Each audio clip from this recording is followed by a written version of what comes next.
एका वारकऱ्याच्या पत्नीनं शरीर विकलं आणि पुढे जे झालं त्याने अख्खा महाराष्ट्र रडतोय। एक निष्ठावान वारकरी ज्याला वारीत जायचं होतं तेवढ्यात त्याची आई अचानक आजारी पडली। तिच्या हृदयात ब्लॉकेजेस होते। डॉक्टरांनी ऑपरेशन करण्यासाठी 75,000 रुपये खर्च सांगितला होता। त्याच्याकडे पैसे नव्हते। त्यांनी सगळ्यांपुढे हात पसरले पण कुणीच मदत केली नाही। शेवटी स्वतःच्या सासूचे प्राण वाचवण्यासाठी त्याच्या पत्नीनं एक असा निर्णय घेतला की ज्यामुळे अख्ख्या महाराष्ट्रात ही घटना व्हायरल झाली। ती एका मोठ्या सावकाराकडे गेली। तो सावकार म्हणाला, मी पैसे देतो पण तुला 2 तास इथंच थांबावं लागेल। त्याने चक्क त्या पवित्र माऊलीकडे तिचं शरीर विकण्याची मागणी केली। पण पुढे त्या महिलेनं जे केलं त्याने अख्खा महाराष्ट्राच्या डोळ्यात पाणी आलं। पतीची विठ्ठल भक्ती आणि सासूबाईची मृत्यूशी सुरू असलेली झुंज पाहून ती हताश महिला तयार झाली। ती म्हणाली, मी हॉस्पिटलला जाऊन येते। तिने ही सगळी हकीकत पतीला सांगितली। हतबत झालेला तो वारकरी पती स्वतःला तिला सावकाराच्या घरापर्यंत घेऊन गेला। पण त्यानंतर तिथे जे घडलं त्याने अख्ख्या महाराष्ट्राला हादरा बसला। पांडुरंगाचा एक अथांग भक्त जो गेल्या 20 वर्षापासून नित्य नियमाने वारी करत होता, पण पैशासाठी जेव्हा त्याच्या पत्नीला हा टोकाचा निर्णय घ्यावा लागला आणि ही माहिती कळताच पुढे जे घडलं त्याने अक्षरशः संपूर्ण महाराष्ट्राची बोलती बंद झाली। ही घटना जशी वाऱ्यासारखी व्हायरल झाली आहे तेव्हा हा व्हिडिओ करोडो लोकांनी पाहिलाय आणि हा व्हिडिओ कोणताही माणूस न रडता पाहू शकत नाही, कारण की अक्षरशः तो पती स्वतः पत्नीला त्याच्याकडे घेऊन गेला। पण पुढे जे घडलं त्याने सगळ्यांनाच हादरा बसलाय। मग नेमकं काय घडलं होतं त्या रात्री? ती महिला जेव्हा त्या सावकाराच्या खोलीत गेली तेव्हा तिथे असं कोणती घटना घडली की ज्यामुळे अख्खा महाराष्ट्रात ओल्या डोळ्यांनी रडतोय? चला जाणून घेऊया या संपूर्ण सविस्तर घटनेचा रिपोर्ट। माऊलींची वारी म्हटलं की असंख्य वारकऱ्यांना त्याची ओढ लागत असते। आता नेहमीप्रमाणे वारकरी आळंदीत येऊन बऱ्याच वेळात या वारीमध्ये दाखल होत असतात, पण याच वारकऱ्यांच्या गर्दीत एक वारकरी असा होता की जो वारी पुढे आल्यानंतर साताऱ्यामधून आपल्या गावातून वारीमध्ये सामील होत असायचा। दरवर्षी ज्यावेळेस तो माऊलींची वारी तिथून निघायची तसं तसं तो दररोज अपडेट घ्यायचा। त्याच्या गावाच्या शेजारी जशी जशी वारी यायची तसं तसं एक प्रकारे त्याला एक उत्साह यायचा। त्याची यावर्षी तयारी झाली होती। जशी सातारा जिल्ह्यामध्ये वारीची एंट्री झाली तसं तो वाट पाहत होता की कधी एकदा वारी आपल्या गावात येईल आणि वारीमध्ये आपण सामील होऊन जाऊ। संपूर्ण सातारा जिल्हा जेव्हा माऊलींच्या स्वागतासाठी सज्ज झाला होता, हाच तो जिल्हा जिथे तो गरीब वारकरी राहत होता। दरवर्षी माऊलींची पालखी आळंदीतून निघाली की तो आनंदाने वारीत चालायचा। याही वर्षी त्यांनी वारीत जायची पूर्ण तयारी केली होती, पण पालखी आळंदीहून प्रस्थान करणार होती आणि त्याच्या गावात येणार तेवढ्यात त्याच्या आईची छाती जोरात दुखू लागली। इकडे वारी आता साताऱ्याच्या पुढे जवळपास निघून आली होती आणि त्याला वारीला जायचं होतं। आता त्याच्या पुढे सगळी शंका उपस्थित झाली होती, कारण की आईचं दुखत होतं। त्याला वाटलं थोडाफार त्रास असेल। दवाखान्यात नेण्यात आलं। दवाखान्यात नेल्यावर त्याला वाटलं थोडीफार चक्कर आली असेल, पण डॉक्टरांनी सोनोग्राफी आणि त्याचबरोबर एक आणखी रिपोर्ट काढण्यात आला। त्याच्यात एक धक्कादायक माहिती समोर आली। ती माहिती होती की आईच्या हृदयामध्ये ब्लॉकेजेस आहेत। आत्ताच्या आत्ता ऑपरेशन केलं नाही तर या आईला ताबडतोब अटॅक येईल आणि आईचं आयुष्य इथे संपेल।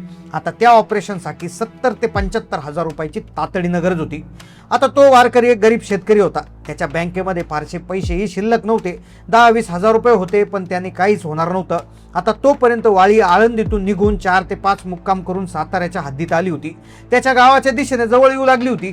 तो जड अंतरकरणाने हॉस्पिटलच्या खिडकीच्या बाहेर सगळं पाहत होता। त्याला वाटत होतं की आता आईचं जर ऑपरेशन झालं तर पटकन आपल्याला जाता येईल, पण पैसे कुठून आणायचे हा प्रश्न त्याच्याकडे होता। आता घरातले त्यांनी पैसे सगळे जमा पुंजीतले पैसे सगळे संपले होते। आई ICU मध्ये शेवटचे श्वास मोजत होती, पण अशाच वेळी त्याची पत्नी तिथे उभी होती। आपल्या पतीला तिने हातबल पाहिलं आणि तिला माहिती होतं गावामध्ये एक व्यक्ती आहे की ज्याच्याकडे पैसे आहेत, पण त्याची नजर वाईट आहे। पण तिने त्या दिवशी जो निर्णय घेतला, पण अखेर त्या रात्री जो चमत्कार घडला त्याने अख्ख्या महाराष्ट्राला धक्का बसणार होता। रुग्णालयातल्या डॉक्टरांनी शेवटची वेळ दिली होती की तुम्ही त्या ठिकाणी उद्या सकाळपर्यंत जर पैसे आणले नाही, उद्या सकाळी 9 वाजेपर्यंत 75,000 रुपये तुम्ही जर काउंटरला जमा केले नाही तर मग आम्हाला काहीच करता येणार नाही, ऑपरेशन तर होणार नाही। वारकऱ्याची पत्नी ही अत्यंत हुशारीने पतीशी पाठी उभी राहणारी होती। पहिल्यापासून जसं लग्न झालं होतं तेव्हापासून ती त्याला शेतीमध्ये मदत करायची। अनेक वेळा ती स्वतःही मोलमजुरी करून कसं तरी संसाराचा गाडा हाकायची। पण आता जे संकट होतं ते खूप मोठं होतं। 1000-2000 रुपयाचा विषय नव्हता तर 75,000 रुपयाचा विषय होता आणि तिने तो जो निर्णय घेतला त्या निर्णयानेच खरं तर ही बातमी सगळीकडे व्हायरल झाली। तिने विचार केला की सासूचे प्राण वाचलेच पाहिजे। तिने रात्री 12 वाजता गावातील एका मोठ्या सावकाराचं दार ठोठावलं। त्याला माहिती होतं तो सावकार येता जाता तिच्याकडे लक्ष ठेवायचा, त्याची नजर वाईट होती हे गावातल्या सगळ्या महिलांना माहिती होतं, पण पैसे त्याच्याकडेच होते आणि तोच एका शब्दावर पैसे देऊ शकत होता.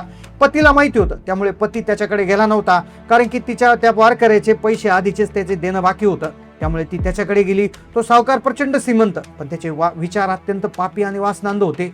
त्या माऊलीनं सावकारासमोर हात जोडले, डोळ्यात अश्रू आणून म्हणाली, माझ्या सासूबाई हॉस्पिटलमध्ये मृत्यूशी झुंज देत आहेत, ऑपरेशनसाठी 75,000 रुपये द्या. माझे पती वारीहून आले की शेतात राबून तुमचे सगळे पैसे व्याजासहित चुकते करतील.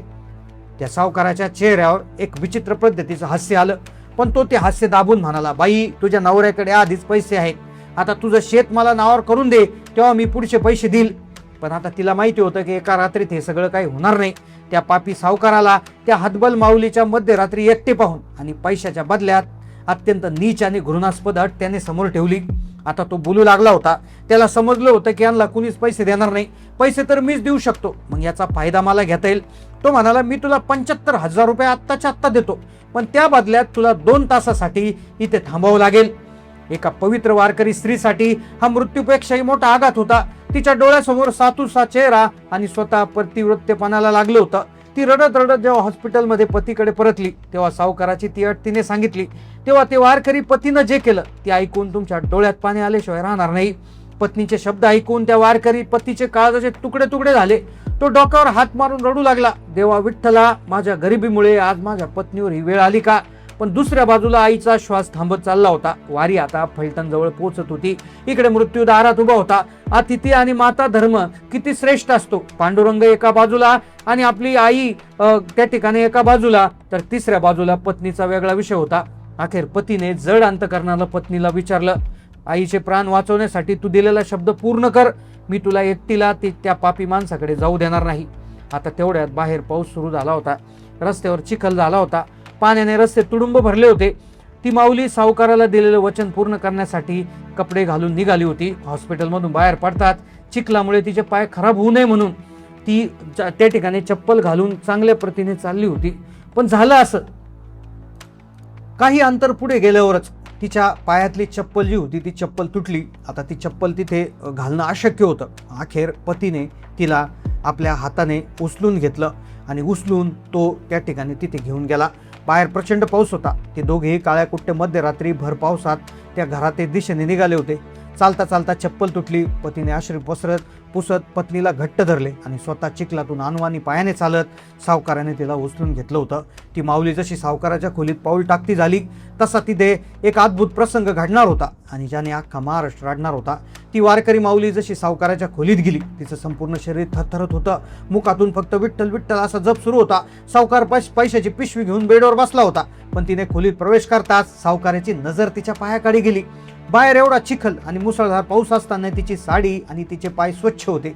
चिखलाचा एक डागही लागला नव्हता. सावकाराने आश्चर्य करत विचारलं, बाहेर एवढा पाऊस आहे, रस्ते चिखलानं माखलेत, तरी तुझे पाय इतके स्वच्छ कसे? तेव्हा त्या पवित्र माऊलीने डोळ्यातले अश्रू रोखत शांतपणे सांगितलं, सावकारजी, रस्त्यात चप्पल तुटली. माझा शब्द पाळण्यासाठी आणि आईचे प्राण वाचवण्यासाठी माझे पती स्वतः चिखलातून अनवाणी पायाने चालत मला खांद्यावर उचलून तुमच्या दारापर्यंत सोडून गेले. हे शब्द सावकाराच्या कानी पडताच जणू साक्षात पांडुरंगानेच त्याचा अदृश्य हात त्याच्या डोक्यावर ठेवला. सावकाराच्या मनातले सगळे पापी विचार, सर्व वासना एका सेकंदात नष्ट झाली. त्याची बुद्धी पूर्णपणे उलटली. तो थरथर कापू लागला आणि थेट त्या वारकरी माऊलीच्या पाया पडला. जो सावकार काही क्षणापूर्वी चारित्र्य मागणार होता तो अचानक रडू लागला. त्याने तिची माफी मागून एक असा निर्णय घेतला की ज्याने संपूर्ण वारीला थक्क केलं. तो सावकार रडत रडत, माऊली, मला माफ करा, मी खूप मोठा पापी आहे. आईच्या प्राणासाठी आणि पतीच्या शब्दासाठी तुम्ही दोघांनी जो सर्वोच्च त्याग केला त्याने माझे डोळे उघडले. आजपासून तुम्ही माझ्या सख्या बहिणी आहेत. त्याने तातडीनं 75,000 रुपयाची पिशवी हातात ठेवली आणि स्वतः गाडी काढून त्या पती पत्नीला आदरानं हॉस्पिटलमध्ये आणलं. सकाळीच आईचं ऑपरेशन झालं आणि तो वारकरी वारीमध्ये सामील झाला. खरं तर ही घटना 100-200 वर्षापूर्वी घडलेली आहे आणि ही घटना अजूनही आज सध्या व्हायरल होताना दिसत आहे एका कथेच्या माध्यमातून. तर ही घटना जुन्या काळातील एका विशेष याच्यामध्ये घडलेली असल्यामुळे, पण ती वारीच्या संदर्भात असल्यामुळे आपण पुन्हा एकदा त्या घटनेची माहिती तुम्हाला देण्याचा प्रयत्न केला आहे. तर ही घटना ऐकून तुम्हाला कसं वाटलं नक्की कमेंटमध्ये कळवा. चॅनलला नवीन असेल सबस्क्राईब करा. धन्यवाद.